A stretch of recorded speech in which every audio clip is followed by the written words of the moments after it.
conquête de la souveraineté passe avant tout par l'exploitation des ressources nationales au profit de nos populations.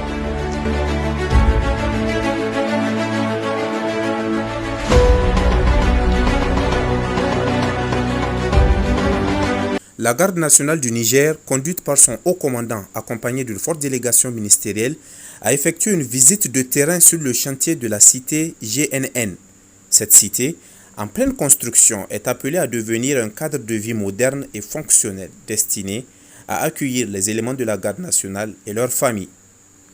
Elle représente l'une des plus grandes initiatives en matière d'infrastructures sociales et militaires entreprises ces dernières années dans le pays.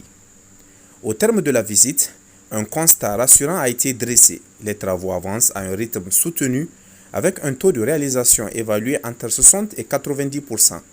Selon les différents compartiments, ce résultat témoigne de l'engagement constant des équipes techniques ainsi que de la rigueur dans la gestion du projet. Plusieurs phases majeures ont déjà été franchies. La maçonnerie est presque entièrement achevée et les structures principales sont déjà installées. Aujourd'hui encore, l'essentiel de l'effort se concentre sur les finitions, l'électricité, la plomberie, la menuiserie, ainsi que les travaux de peinture. Ces différentes étapes, bien que souvent perçues comme secondaires, sont déterminantes car elles conditionnent le confort, la qualité et la durabilité des logements. Il faut souligner que la majorité des grosses œuvres étant désormais derrière, les défis qui restent à relever concernent principalement l'aménagement intérieur et la coordination entre les corps de métier. Les équipes sur le terrain font preuve de réactivité et d'organisation, mais un suivi rigoureux demeure nécessaire pour optimiser les flux de travail et éviter tout retard dans les dernières étapes.